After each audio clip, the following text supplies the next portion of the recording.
Mangwanani akanaka tinokugamuchirai zvekare kune chimwe chirongwa. Chirongwa ichi chirongwa chatinokupakurirai masecrets nemaconfessions. Regai tibva tapinda mumaconfessions edu emuzuva ranhasi.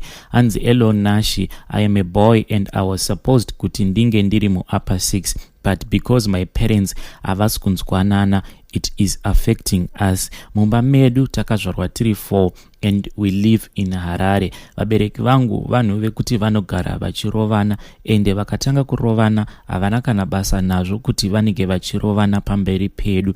Daddy munhu wekuti ari very quiet, but mama vakazodevelopa a system yekuti vanopota vachienda kubhawa. Sometimes vanokwanisa kutouya vachisiwa pamba nevamwe varume during the day kana kuti at night. Havana kana basa nazvo. Teti vangu vanoshanda as a security guard. Kana kuri kunzi vanenge vari kubasa, mama vanotouya nevamwe varume. Havana kana nyadzi mama vanokwanisa kutoti budai panze muraini. Mama vangu vakasvika pakupiwa zita. Isuwo tiri vanhu vekuti tinogara tichingosekwa tichinzi baba venyu, ndokusaka vakadyiswa naamai venyu. Kuchikoro mukoma Nashi hatichatoendi. Even my little brother ainge achifanira kunge ari grade 3, haasi kana kutomboenda. Kana tikabvunza mama ivo vanoti baba venyu irombe, havandipe mari. Kana kuri kunzi tikabvunza baba vanobva vati ko amai venyu ingawani ndivo vandinopa mari, ndivo vanogara nekadhi,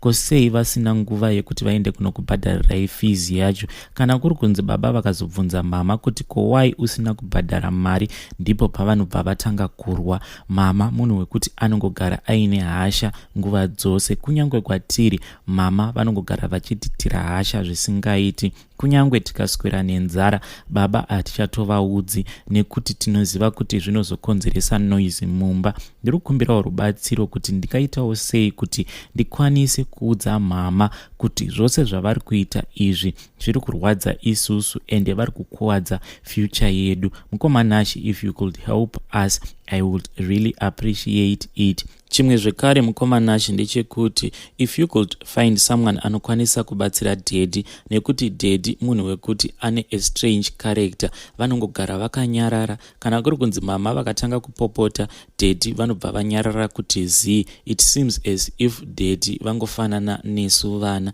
Ende zvekare zvimwe zvinondinetsa ndezvekuti my dad unokwanisa kutovaona vachizvuzvurudzwa nevana vadiki, but he doesn't do anything about it. Ende kana vakangobva kubasa vanobva vameka sure kuti maduties ose epamba vatomaita. Mukoma Nashi, we are asking for help. If you post, please notify me so that ndikwanise kuzoteverawo mucomment section. Iyi ndiyo yanga iri nyaya yakabva kune mwanakomana uyu ari kutsvakawo help yekuti baba vangakwanisa kubatsirikana sei.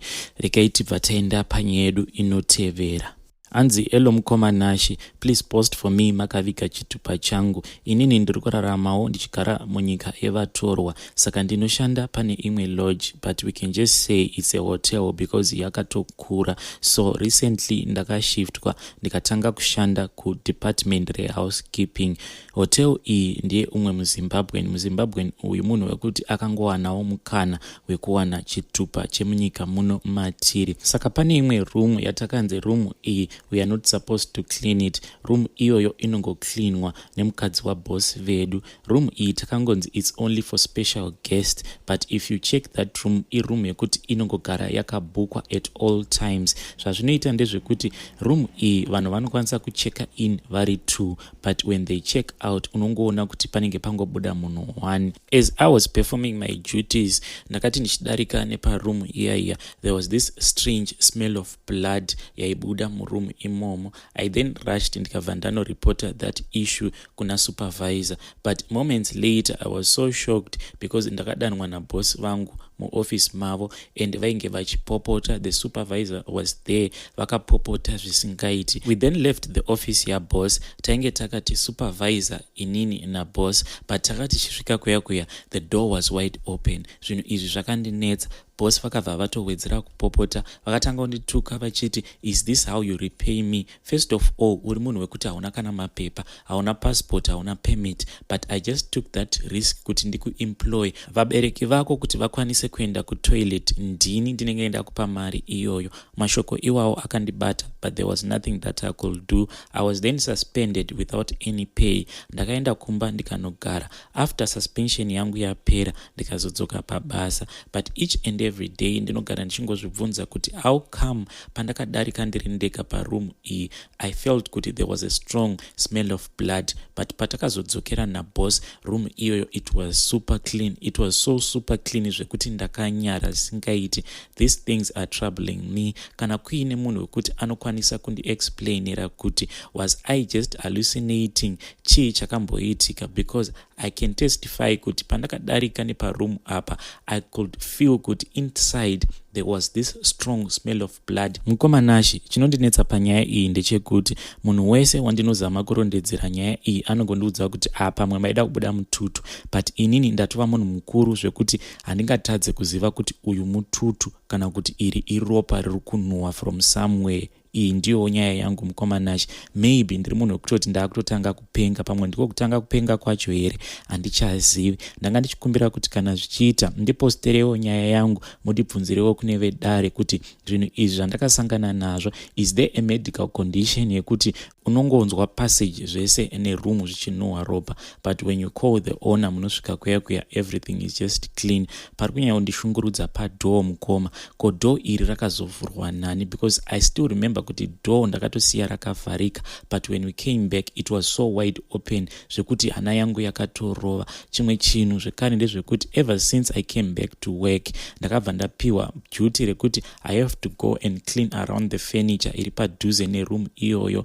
Next to the door inopinda muroom iyi, there's this wooden statue. Chistatue ichi chakangovezwa as a face yemunhu, but face yacho inotityise zvekuti sometimes I wonder kuti ko vanhu vanouya kuzobhuka muroom iyi, are they not afraid kuti padoor panenge pane chiface chemunhu? Nekuti kunyange inini ndichidasta chistatue ichi, hana yangu inogara ichingorova, ndeichingoti mwari wangu ndichengetedzei. Mukoma, kana kuri kuzonzi ndikawana mukana, if I get the courage yekuti nditore picture of that statue, I will send you. Maybe you will then explain it to me. Pamwe zviri normal, I don't know. Kana mukazoposta, please notify me ndikwanise kuzotevererawo mucomment section. Confession yamanga makateerera yakabva pavoice note ratakatumirwa naHaidi. Regai vatenda panyaya yedu inotevera. Anzi Elon Nashi, please post for me as hidden identity. Inini ndiri murume ane 38 years. Handisati ndamboitawo musikana kana kuroora muupenyu hwangu hwose. Handina kana mafeelings ekutoda vanhukadzi, asi ndiri munhu wekuti ndinochiva mhuka, kunyanya mbudzi. Mufoni mangu munongogara makazara mavideo evanhu vanenge vachiita bonde nemhuka. Zvekare kune mamwe macartoons ekuti anenge akadrowewa achifananidzira mhuka. Mhuka idzi dzinenge dzitori nezvinhu zvose zviri pamunhukadzi. Saka ndinogara ndiine mapictures iwawo, nekuti mapictures iwawo they do turn me on zvisingaiti. Each and every night ndinotoseta time yekuti ndava kumbozvipa nguva yekuti nditarise mapictures iwavo zvese nekutarisa mavideos evanhu vanenge vachiita bonde nemhuka. Zvinhu izvi zvakatanga ndichiri mudiki. Munongozivawo kuti kana ukatanga kuita musikanzwa iya yekumombe ndiko kwandakadzidzira kuita chimhandara maoko. Inini neshamwari dzangu taikwanisa kutoita bonde nembudzi, but shamwari dzangu dzandakakura nadzo dzakazosiyana nesystem iyi. But inini ndakabva ndava munhu wekuti ndakabva ndatova addicted. I then moved out of Zimbabwe ndikabva ndauya kuno kunyika kuno kwandiri. Saka kuti ndichiwana mukana wekuti ndinganzi I can keep a goat as a pet, izvozvo it's a no.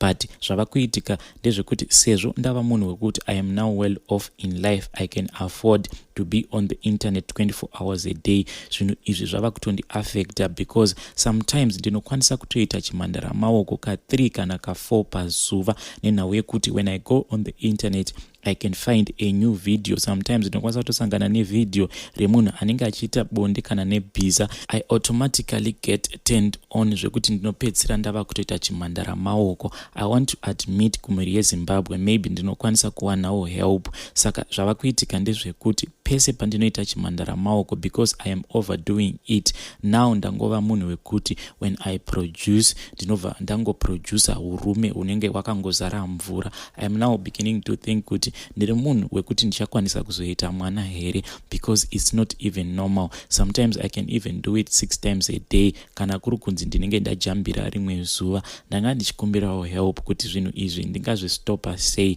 I have tried to go on my knees and to pray, hazvina kana kumboshanda. Kunyika kuno kwandiri kuenda kurehab, it's for free. Ndakatomboenda kurehabilitation kuti ndikwanise kubatsirwa panhau yangu iyi yesex addiction, but hazvina kana kumboshanda. Is it because there is someone ari kuZimbabwe ari kundishandisa? Because the way that I am doing it, I'm just overdoing it. Ndiri kutsvaka rubatsiro nema-advices kuti how can I stop. The other issue iri kundi affecta ndeyekuti munzvimbo muno mandiri Wi-Fi is just for free. Most of the people havatomboite bother kuisa ma-passwords pama Wi-Fi avo. Even inini Wi-Fi yangu haitomborina kana password, just an open Wi-Fi. Saka zvinhu izvi zviri kundi affecta kuti no matter what, I'm always connected to the internet and I can't log off. Even if I tell myself I'm going to log off the internet, 30 minutes later I'll be on Telegram ndichisearcha mavideos iwawawa evanhu vanenge vachiita bonde nemhuka. And kana kuri kunzi ndikaona video randinenge ndakamboona ndikaita chimhandara maoko ndichitarisa video iroro, I don't get turned on. But the moment that I see a brand new video randisati ndamboona munhu achiita bonde nemhuka, I just get turned on. And zvinhu izvi ndinosvika pastage yekuti mamuscles enhengo yangu each and every time pandinenge ndichiita chimhandara maoko ndinotonzwa kuti ava kurwadza zvisingaiti, but I just can't stop. Mukoma Nashi handichakwanisi kuregedza kuita chimhandara maoko. Saka kuuyawo pano inhau yekuti I have gone kuma specialist anodhila nenhau idzi dzeaddiction, but maremedy ose avakandipa hapana kana one yakamboshanda. There's this other specialist akazosuggesta kuti ndimbotenga chimwe chinonzi a-sex doll. Ndakanotenga chimudhori ichi ndikaita nacho bonde. After ndaita bonde nechimudhori ichi ndakabva ndaluza any kind of an interest pachiri. Ndakabva ndangozviudza kuti maybe it's because this doll it looked like a white woman, maybe I need to go ndinotsvaka chimudhori chekuti chinenge chakadesignwa semukadzi mutema. I bought that doll. Pandakauya nechimudhori chiya kumba, I tried to have sex nechidhori chiya, but nhengo yangu yakatoramba kusimuka zvachose. But when I went ndikanoona mavideos angu ayaya, nhengo yangu yakabva yatanga kushanda zvakanaka. I'm asking for any kind of help. Kana kuine vanokwanisa kundibatsira, please help me, because ndasvika pastage yekuti I don't even understand kuti what is going on in my life. My life has just become a mess. Upenyu hwangu hwava kungo-evolve around this issue yekungogara ndichiita chimhandara maoko. Kuno kwandiri it is an open society, zvekuti kunyango ukaenda uchida kutsvaka advice ukaudza vanhu kuti ndiri kusangana nedambudziko rekuita chimhandara maoko, they will just tell you kuti actually masturbation is good for you, nekuti ine mamwe ma-chemicals ainotoreleasa mubrain dzako. But mukoma ndasvika pastage yekuti I am overdoing it. I just feel kuti panapa ndatova an addict. Kana mukazoposta nyaya yangu mukoma, please notify me ndikwanise kuzotevererawo mucomment section. Unosvika pachikamu chekuzorora. Vadiwa vateereri, iyi ndiyo confession yatakatumirwa namukoma vedu ava. I don't know kuti what kind of advice can we give him so that he can get over this addiction. Regai tibva taenda panyaya yedu inotevera. Anzi Elo Nashi, please hide my identity. Inini ndiri mukadzi ane 43 years uye ndakaroorwa. Ndine vana vangu 5, 1 boy and 4 girls. Mumba mangu mandigere zvangu zvakanaka, asi ndanetsekana nemwana wangu musikana wechi3. Mwana wangu uyu grade 6, but ane imwe musikanzwa, but musikanzwa yake yaanoita yakatosiyana neyevamwe vana. Mwana wangu uyu akatanga ari mugrade 4, ndipo pandakatanga kuona kuti mwana uyu pane musikanzwa yaari kuita. anokwanisa kungobuda pamba makuseni then ozodzoka usiku. Kana ukamubvunza anokuudza kuti ndanga ndiri kudhamu, ndakatombomurova zvisingaiti because ndainge ndichitya kuti anokwanisa kuzonyora mumvura ari ega kudhamu ikoko, nekuti mwana wangu uyu munhu wekuti haakwanisi kusocializa nevamwe vana. Kana aine vamwe vana iye anenge akangonyarara, haatauri, haiti anything. Kunyange kana ari mumba, kana akaita mabasa ake anobva angozvipinda mumba make obva angogara ari zii. Kubuda kwake panze mukomanashi mwana uyu kunonetsa. Mwana uyu anongogara ari mumba, kana akabuda panze anenge achingoita mabasa obva adzokera mumba. Kana asipo pamba anenge ari kudhamu, anongotora bhuku rake obva aenda onogara kudhamu ikoko. Saka one day takamutevera tikabva tamuona akagara achiverenga bhuku rake ari kudhamu. Zuva ranga rava kutovira, but mukomanashi kubva padhamu apa kunosvika kumba, takazosvika kumba around 8 apa tainge tatanga kunetsana nemwana uyu kuma4. Mwana uyu ainge ava nerimwe simba rekuti ndega ndakashamisika kuti kochimbori chiko chagara pamwana uyu. Mashoko aitaura mashoko ekuti ukamaudzwa nemunhu mukuru unotorohwa nehana. Aitiudza kuti imi muri kuda kunditora, hamuzive kuti pano ndipo pane upenyu hwangu here. Baba vake vakamurova mupama, vakamubvunza kuti ungaita upenyu hwako padhamu unopenga here, but ainge aine rimwe simba rekuti raishamisa.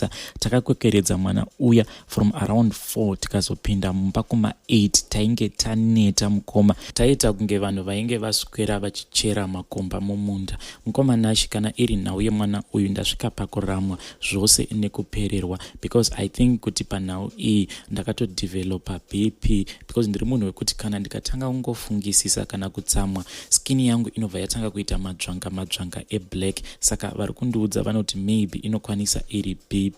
Mwana uyu andishungurudza mukoma. Ndiri munhu wekuti I don't believe kune zvinhu zvose izvi zvinotaurwa zvekumvura, but zvakaitika patakaenda kunotora mwana uyu zvinhu zvekuti zvakandityisa kuti how come kuti padistance yekuti munofamba 20 minutes munopafamba more than 3 hours. Baba vacho ivo solution yavanongofunga ndiye kungokurira bhande vorova mwana. Saka zvinhu izvi ndiri kutya kuti mwana uyu the more yaari kuramba achingoroona baba vake, ari kuramba achingowedzera kuva nini.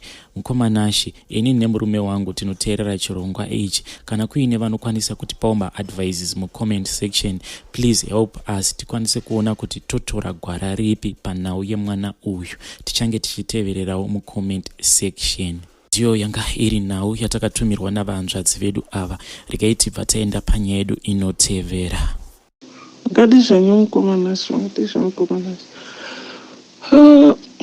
Ndatongoona zvangu chirongwa chenyu mune rimwe gurupu randiri.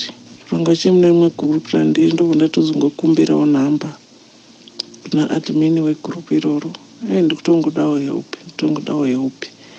Ati mamwe ndikaonawo munhu anobatsira. Ona munhu anobatsirawo chaiko anogona ndibatsira kwasa. Inini ndinotaurwa neproblem yandinayo. Ndiri kuno kwangu kuSouth Africa kuJoburg. Ndine problem. Ndiri munhu wangu ane mwana wangu 1 mukomana. Mwana wangu ari kumusha, ari kuZim kuna amai vangu. Inini ndine problem. Ndinotodawo munhu angagona kundibatsira chaiko.